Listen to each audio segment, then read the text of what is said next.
Verdade, devocional de 24 de maio. Sabedoria de Deus versus sabedoria humana.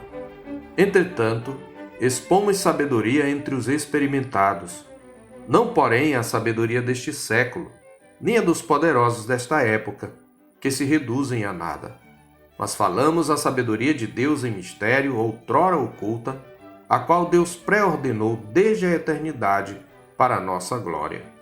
Sabedoria essa que nenhum dos poderosos deste século conheceu, porque se a tivessem conhecido, jamais teriam crucificado o Senhor da glória. Mas, como está escrito, nem olhos viram, nem ouvidos ouviram, nem jamais penetrou em coração humano o que Deus tem preparado para aqueles que o amam. Mas Deus nos revelou pelo Espírito, porque o Espírito a todas as coisas perscruta, até mesmo as profundezas de Deus. 1 Coríntios 2, de 6 a 10. Leia todo o capítulo 1 e o capítulo 2 de 1 Coríntios.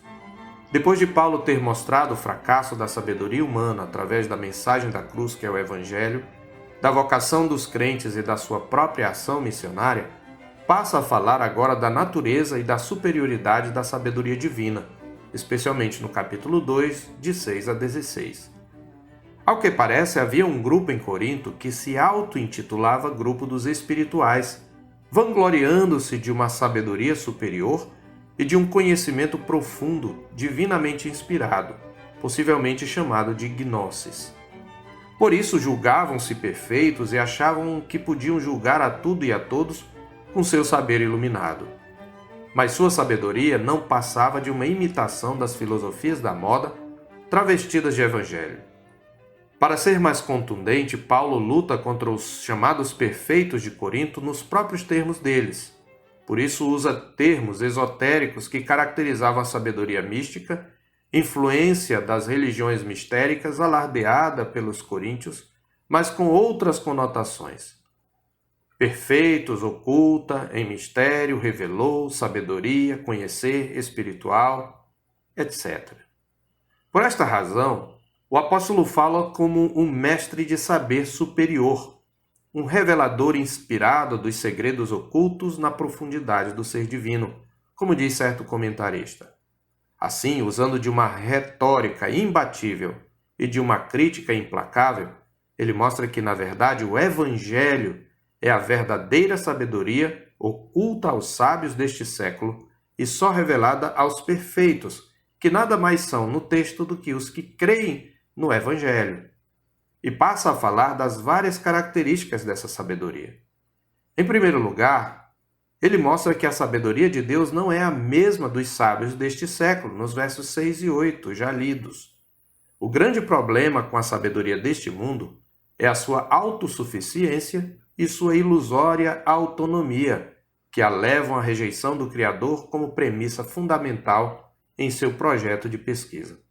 E por causa dessa busca de autonomia absoluta, a sabedoria deste século é inútil para salvar. Como ele diz no verso 6, são reduzidos a nada.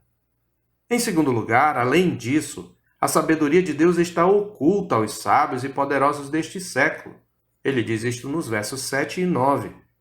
Confiando em sua própria sabedoria autônoma, os sábios e poderosos deste século foram incapazes de captar o plano redentor de Deus, cujo foco principal era um Salvador fraco e pobre aos olhos dos homens.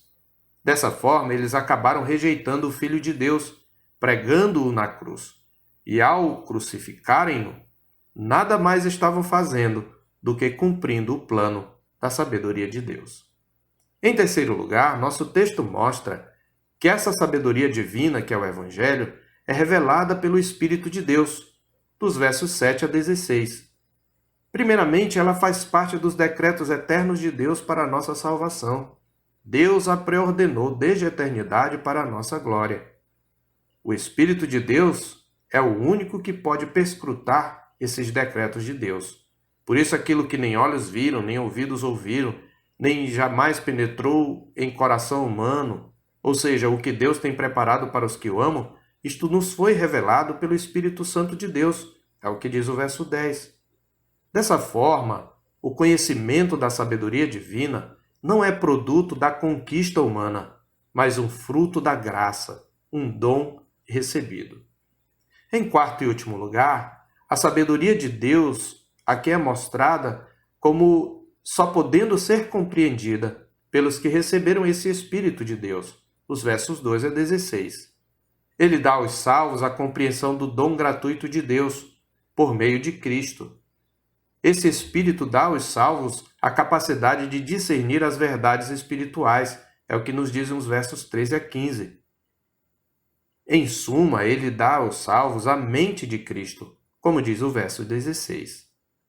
A sabedoria de Deus, portanto, está revelada no Evangelho, cujo centro é Cristo e nos é revelada na Escritura pelo Espírito de Deus. Por isso, esse Evangelho é chamado de poder de Deus, para a salvação de todo aquele que crê. Não só isto, Cristo, o centro do Evangelho, é chamado de poder de Deus e sabedoria de Deus, no capítulo 1, verso 24 e verso 30 desta mesma epístola. Em Cristo e sua obra, a sabedoria de Deus se manifesta em sua forma mais completa. É por meio dele que nós conhecemos o caráter e a vontade de Deus e somos capacitados a aplicá-la a todas as áreas da nossa vida. É por isso que o apóstolo havia falado no capítulo 1, verso 18.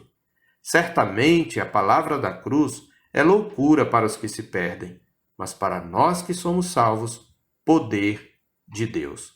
Creia no Evangelho, creia em Cristo, creia na sabedoria de Deus. Eu sou o pastor Marcos Augusto, pastor da Terceira Igreja Presbiteriana de Boa Vista, em Roraima.